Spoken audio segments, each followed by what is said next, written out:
Creole. On a foggy, foggy morning in the land of the swamp, from a battered, speckled egg, Creole was born. She was big, fat, and very, very ugly. She had warts on her fingers, warts on her toes, bony, pointed knees, and a big, flat nose. Beneath all of that which made her so ugly was the most beautiful heart that had ever beat anywhere in the world.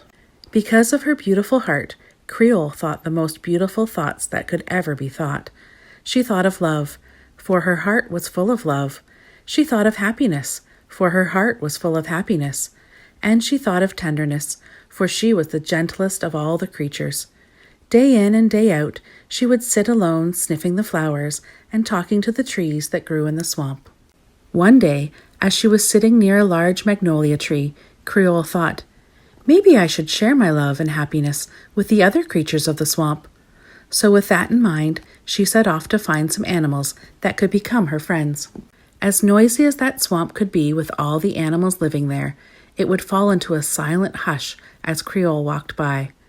The birds became quiet, the possum sat still, and the alligators all slipped away. They all thought that because she was so ugly, she just had to be mean too. Creole looked and looked, but she could not find a friend at all. Finally, with watermelon-sized tears falling at her feet, she sat with a heavy thump on a big old broken stump and cried and cried. "Why won't anyone listen to me?" she sobbed. "The only thing I want in the whole world is just to have someone to tell my happy thoughts to." The tears rolled over her cheeks, bounced off her belly, slipped and slid down the log, and finally landed with a large kerplunk on the head of a baby alligator sitting just below. The little alligator looked around to see who had been throwing water on him when suddenly, from above, came another large tear, kerplunk. He looked up, way up, and saw Creole. "Why are you crying on me?" stuttered the alligator. Creole looked down and spied the smallest, most pathetic alligator she had ever seen. "I'm sorry," she sobbed. "I didn't know you were down there. The last thing I wanted to do in the whole world was hurt someone." Wiping a tear from her eye, Creole suddenly realized that the little alligator had not run away and was actually talking to her. "Why didn't you run away like everyone else?" asked Creole. "Because I hope you will be my friend," stuttered the alligator.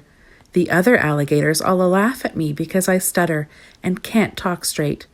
They looked into each other's eyes and realized that they were what each of them was looking for, a friend.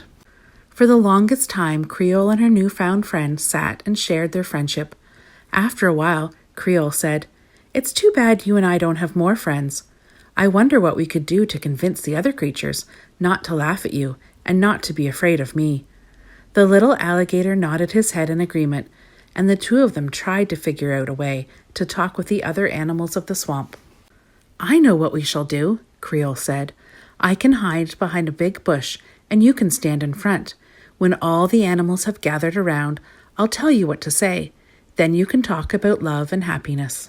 Well, the little alligator reluctantly agreed, and with Creole hidden behind a lilac bush, he nervously called to the other animals.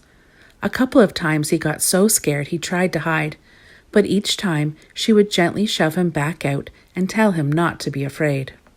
Now the other animals of the swamp, not seeing Creole around, knew that it was safe to come out and listen to all that the little alligator had to say.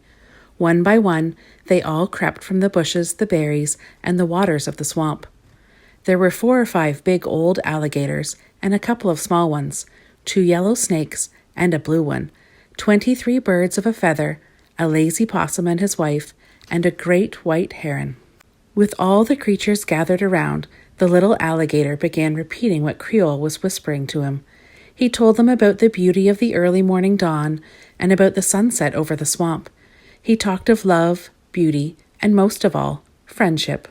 The animals were all amazed at what the alligator was saying and how clearly he was saying it. For you see, when the alligator didn't have to make up what he said, he didn't stutter at all. Everything would have been all right if it had not been for a nosy squirrel who happened to peek behind the bush that Creole was whispering from. The squirrel let out a yelp and shouted, "Run as fast as you can! The big ugly creature is back!" Creole was so shocked at being discovered that she tripped on the bush, scaring the creatures even more. "Wait, wait!" she cried. "I'm not going to hurt you. We just wanted to be your friends." But the creatures wouldn't listen, and scrambling over one another, they ran away. The little alligator chased after them, shouting in a very clear voice, "Stop! Creole is my friend, and she would never hurt anyone." The other creatures, who by this time were hidden in the bushes, listened to the little alligator, and suddenly a wise old owl spoke from the branches over the pine tree. "Perhaps we should believe him," he said, "for his ugly friend Creole has stopped him from stuttering." Sure enough, during all the excitement of chasing the creatures, the little alligator hadn't stuttered a single word. Sheepishly, all the creatures went back to where Creole was sadly waiting, with the little alligator leading the way.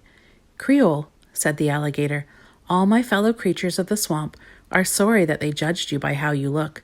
But if you will forgive them, they would love to hear of you talk of all the happiness in your heart."